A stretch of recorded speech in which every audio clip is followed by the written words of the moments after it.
Ја слушате програмата Низ Светото Писмо.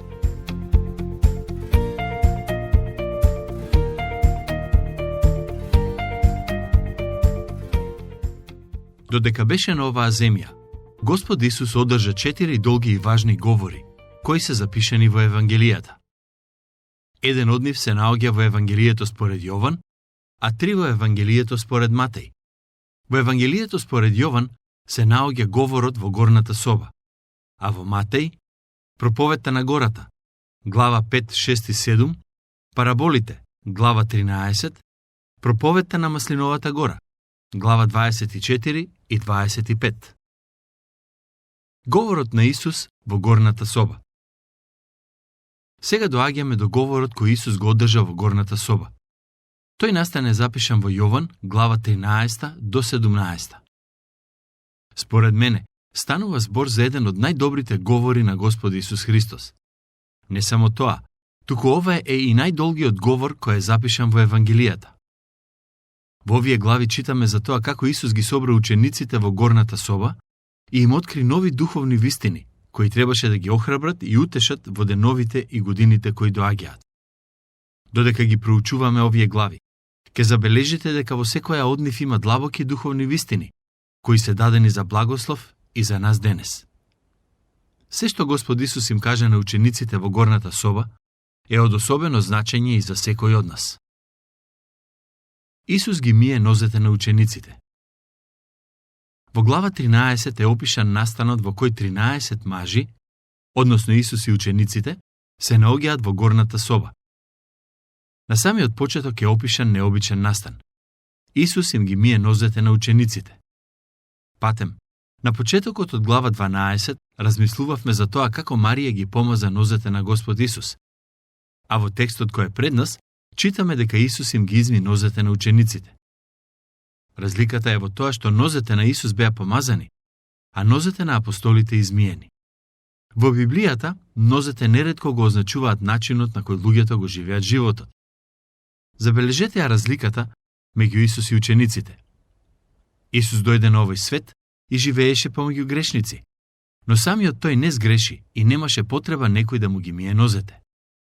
Од друга страна, апостолите имаа потреба, бидејќи беа грешни. Со тоа што им ги изми нозете на учениците, Исус направи нешто сосема вообичаено за таа култура, но тој чин имаше и духовно значење. Им ги изми нозете со вода, а не со крв. Тоа е важно да го имаме на ум, бидејќи денес во некои цркви луѓето зборуваат за тоа како Исус одново и одново треба да не измива со неговата крв. Мислам дека тие идеи не се библиски. Од една страна, вистина е тоа дека крвта на Исус Христос, Божиот Син, не чисти од сите гревови, но тоа се случува само еднаш, а не постојано. Авторот на посланието до евреите пишува: зашто преку едно принесување тој осветените ги направи за секогаш совршени. Ова е таа прекрасна вест. Ако дојдете кај Исус и признаете дека сте грешни, символички кажано, тој ќе ве исчисти преку неговата крв и ќе ве направи праведни пред Бог Отецот. Тоа се случува еднаш и тогаш го добиваме спасението. Но со оглед на тоа што продолжуваме да живееме во грешен свет и правиме гревови, имаме потреба Исус постојано да не чисти, бидејќи нашите нозе постојано се валкаат. Господ Исус им ги изми нозете на учениците. И на самиот почеток од главата дознаваме која беше целта. Всушност, Јован дава неколку причини зошто Исус го стори тоа. Сакам да обрнете внимание на тоа што ќе го кажам, бидејќи е многу важно. Ќе го прочитам првиот дел од првиот стих во кој ни е опишан контекстот. А пред празникот Пасха. Има луѓе кои го покренуваат прашањето за каков собир станува збор во овие стихови. Дали овој собир беше моментот кога беше воспоставена причеста? Мислам дека контекстот е тој, иако во Јован не е директно спомнато воспоставувањето на причеста. Патем, кога станува збор за Евангелието според Јован, во него има некои нешта кои не се спомнати, и верувам дека тоа е така со намера. Еден важен настан кој е опишан во други Евангелија, но го нема во ова, е преображението на Господ Исус Христос. Истото се однесува и на воспоставувањето на самата причест, кога Исус им кажа на учениците да го јадат лебот и да го пијат виното, како сеќавање на неговата смрт и воскресение. Некој можеби ќе рече, зошто е изоставен тој момент во ова Евангелие? Станува збор за многу важен чин. Се согласувам дека воспоставувањето на причеста е важен чин, но воден од Светиот Дух, Јован одлучил да го изостави тој дел и да пишува за говорот на Исус пред и по воспоставувањето на причеста. Уште на почетокот од оваа глава, читаме дека настанот се случи пред празникот Пасха. Јован ни открива зошто Исус им ги изми нозете на учениците. Обрнете внимание на зборовите кои ќе ги прочитам. Знаејќи Исус дека му дојде часот за да премине од овој свет кај Отецот. Ке беше добро да имам повеќе време за обработка на овој стих, но сакам накусо да ги забележите следните нешта. Кога Исус ги изми нозете на учениците, тој го направи тоа знаејќи дека доаѓа часот, кога ќе го напушти овој свет и ќе оди кај Отецот. Тоа е многу важно да го разбереме, бидејќи дури и кога ќе се врати кај Отецот, неговата служба ќе продолжи преку учениците. Интересно е тоа што тој се постави во позиција на слуга и им ги изми нозете. Тоа е прекрасен опис за неговата служба на овој свет, бидејќи тој не дојде за да му служат, туку за да ни служи на сите нас, со тоа што ќе го даде својот живот за наш откуп. До ден денешен Исус ги мие нозете на оние кои се негови ученици, односно им ги простува гревовите. Дојде време Исус да го напушти светот и да се врати назад кај Отецот. Овој свет се наоѓа под Божиот суд, бидејќи цивилизацијата му се противи на Бог и неговото владење. Човештвото живее во побуна против Бог, и најдобар доказ за тоа е фактот што го распна неговиот син. Првата причина зашто Исус им ги изми нозете на учениците беше зашто знаеше дека му дојде време да си оди. Слушнете што пишува во последниот дел од првиот стих. И бидејќи ги засака своите во светот, до крај ги засака. Господовата љубов е главната причина поради која тој дојде на овој свет помеѓу грешниците. Не само тоа, туку и причината која им ги изми нозете на учениците. Тој ги сакаше до самиот крај. Тој не сака и нас. Дојде на овој свет за да не спаси. Имаме прекрасен спасител кој не се откажува од нас и до крај не сака. Третата причина е и на вечерата, кога ѓаволот беше вметнал во срцето на Јуда Симонов Искариот за да го предаде. Кога пишува за вечерата, Јован мисли на пасхалната вечера. Слободно можеме да кажеме дека на оваа пасхална вечера имаше непоканет гостин, а тоа е ѓаволот. Тој влезе во срцето на Јуда. Претходно спомнав дека за време на последната вечера во горната соба имаше 13 мажи, но сега ќе кажам дека имаше 14 личности, зашто беше присутен и самиот ѓавол. Во идеални услови, во собата ќе имаше само 13 личности, но реалноста беше поинаква. Забележете што пишува Јован. Ѓаволот беше вметнал во срцето на Јуда Симонов Искариот за да го предаде. Ѓаволот не само што беше активен тогаш, туку е активен и денес во црквите. Христијаните се луѓе кои имаат валкани нозе и токму затоа Господ Исус сака да им ги измие нозете. Како што ќе видиме подоцна, без тоа измивање, не можеме да имаме заедништво со Него. Слушнете што пишува во стих 3. Исус, знаејќи дека Отецот се му предал во рацете и дека од Бога излегол и дека кај Бог се враќа. Како и во првиот стих, Јован повторно нагласува дека причината поради која Исус го направи ова дело беше фактот што се враќа назад кај Бог Отецот. Знаејќи ги сите овие нешта, слушнете што направи. Стих 4. Стана од вечерата, ја соблече својата горна облека, зеде крпа и се препаша. Чисто да разјаснам, Исус не беше гол во горниот дел од телото.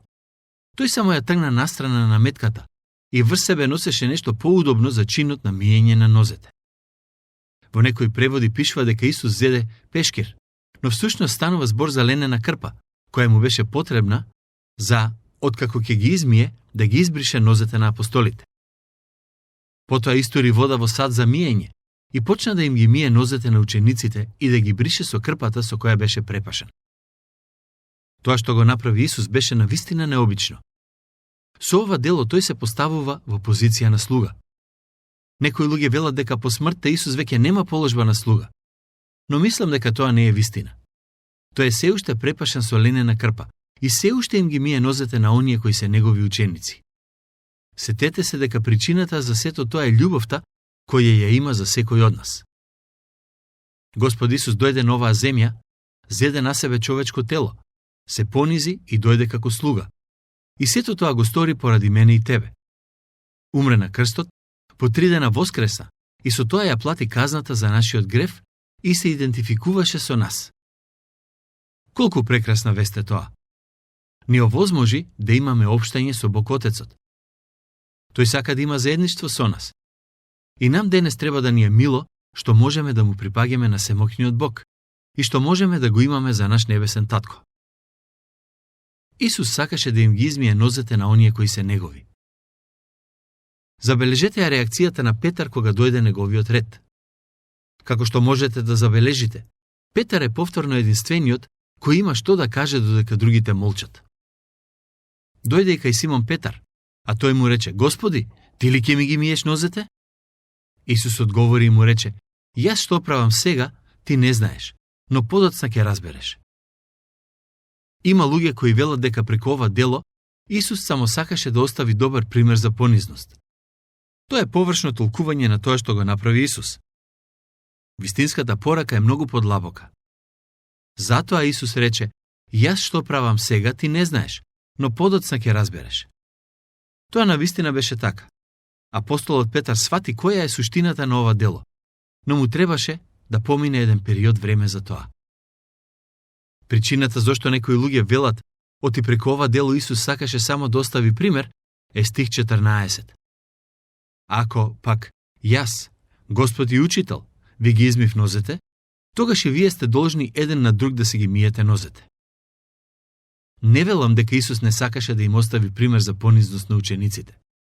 Сигурен сум дека сакаше да ги поттикне да бидат понизни и да си служат едни на други. Но во овие стихови има важно духовно значење, кое можеме да го промашиме ако не бидеме внимателни. Ке дојдеме до тоа за момент. Петар му рече: Никогаш ти нема да ми ги миеш нозете. Исус му одговори: Ако не те измијам, нема да имаш дел со мене. Што сакаше Исус да каже? Кое е значењето на зборовите: Ако не те измијам, нема да имаш дел со мене? Сетете се дека ова се случи за време на пасхалната вечера. Пасхата е предслика на смртта на Господ Исус. 3 дена по смртта тој воскресна и потоа се вознесе на небото. Тој се уште е препашен со крпа и ни вели нам денес: Ако не ве измијам, нема да имате дел со мене. Тоа значи дека тука не станува збор само за оставање на обичен пример за понизност, туку ова е чин преку кој Исус покажа дека имаме потреба да ни измија од нашите гревови. На кој начин Исус не мие денес? Самиот тој кажа дека не очистува преку неговиот збор кој го слушаме. Во Псалм 119:9 пишува: Како момчето ќе го запази во чистота патот свој? Ако ги пази зборовите твои. А Христос ја засака црквата и се предаде себе за неа, за да ја освети, очистувајќи ја со водна бања преку Словото. Исус ја сака црквата, и тоа е причината поради која ги изми нозете на неговите ученици. А истото го прави и денес за секој кој му верува. Ако сакаме да имаме заедништво со него, мора да не очисти. Има уште еден важен аспект на тоа миење на нозете. Во 1 Јован 1:9 пишува: Ако ги исповедаме гревовите своји, тој е верен и праведен, за да ни ги прости гревовите и да не очисти од секаква неправда. Денес има многу луѓе кои не обрнуваат внимание на овој дел од христијанската вера. Мислат дека исповедањето на гревовите е опционално. Како што кажав претходно, во Библијата нозете се символ за начинот на кој го живееме животот. Кога нашиот начин на живот е грешен, имаме потреба да се исповедаме, за Исус да ни ги измие нозете, односно да не исчисти од гревот кој се залепил за нас. Откако Петар побара целиот да биде измиен, слушнете што му одговори Исус. Исус му одговори: На измиениот треба само нозете да му се измијат, зашто целиот е чист. А вие сте чисти, но не сите. За подобро да го разбереме овој стих, треба да го имаме на ум контекстот на општеството во кое живееја Исус и апостолите. Во тоа време, покрај тоа што практикувале редовно миење на целото тело, тоа е зборот лоуо, што значи миење на целото тело, тие исто така практикувале и редовно миење на нозете, дури и по неколку пати на ден. Секогаш кога излегувале надвор, тие носеле сандали и нивните нозе се валкале од прашината. Во секој дом имало сад со вода, кој се користел за домашните и гостите да ги измијат нозете, откако ќе влезат во куќата. Тоа било едно од правилата во тогашното општество. Тоа што Господ Исус сака да го каже е дека оние кои доаѓаат кај него со вера, добиваат целосно измивање. Но со оглед на тоа што секојдневно ги валкаме нашите нозе преку гревот и непослушноста, потребно ни е само измивање на нозете. Секој од нас ги валка нозете секојдневно, на еден или друг начин. Не постојат верници чии нозе се постојано чисти. Ако не му дозволиме на Исус да не исчисти од тие гревови, нема да можеме да имаме вистинско и длабоко заедништво со Него. Ова е од суштинска важност. Самиот Исус рече дека не можеме да имаме заедништво со Него ако не измие. Во 1 Јован 1:6 пишува: Ако речеме дека со Него имаме заедништво, а одиме во темнина, тогаш лажеме. А потоа во стих 9 пишува дека ако ги исповедаме нашите гревови, тој е верен и праведен и ќе ни ги прости. Чистењето на нозете е всушност слика на простувањето на гревовите. Стих 12. Ако го им ги изми нозете, ја облече облеката и седна пак на трпезата, па им рече: Знаете ли што ви направив? Ако тоа што го направи Исус беше само добра лекција за понизност, учениците веднаш ќе ја сватеа пораката. Ако главната порака на неговото дело беше само да им ги измие нозете на учениците, сигурно Петар ќе одговореше со: Да, знаеме, ни ги изми нозете. Но Исус направи нешто многу подлабоко од тоа.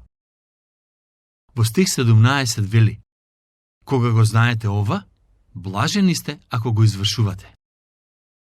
Сакаш да искусиш радоста на Господ во твојот живот? Ако го сакаш тоа, треба да се покаеш. Покај се за грешните дела, покај се за грешните мисли, покај се за грешните зборови. Нам денес ни е потребно покаяние.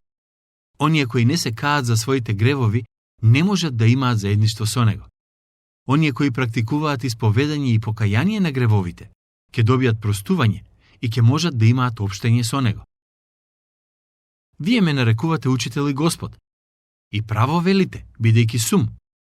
Ако пак јас, Господ и учител, ви ги измив нозете, тогаш и вие сте должни еден на друг да си ги миете нозете.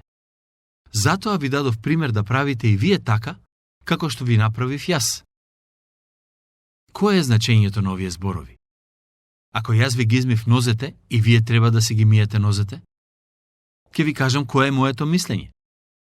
Во еден дел од посланието до Галатјаните, апостолот Павле пишува: Браќа, ако некој падне во грев, вие кои сте духовни, треба да го вратите назад преку кротост, пазејќи се самите да не бидете искушани. Кога со Божја помош се обидуваме да вратиме некој назад, наместо да ја тепаме и критикуваме таа личност, треба да се трудиме да ја помогнеме да се врати назад кај Бог. Скршените коски не треба да се докршат, туку да се наместат за да зараснат како што треба. Кога го правиме тоа, ние им ги миеме нозете на другите. Тоа ни е очајно потребно во црквата. Тоа што Исус го направи за учениците е навистина прекрасно. За крај, сакам само да ве потсетам дека Исус и денес има на себе крпа и сака да ги измие вашите нозе. Бидејќи, кога одите низ овој свет, вашите нозе се валкаат од моралната и духовната нечистотија, која владее насекаде околу вас. Дојдете кај Него со покаяние и исповед, и Тој ќе ви ги прости гревовите и ќе ви исчисти. До следното наше проучување, Бог нека ве благослови изобилно.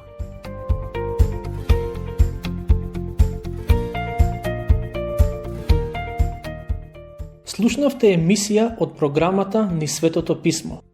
Можете да не слушате и преку мобилна апликација на нашиот YouTube канал и на сите познати подкаст платформи, како што се Google, Apple и Spotify. Ако ви се допаѓаат нашите програми, споделете ги и препорачајте ги на вашите пријатели. Бидете слободни да оставите свој коментар или да ни пишете на нашата имейл адреса nissvetotopисmo@gmail.com. Следете ги нашите страни Низ Светото писмо Македонија на Facebook и Instagram. Емисиите од оваа серија можете да ги најдете и на нашата веб страна ttb.twr.org.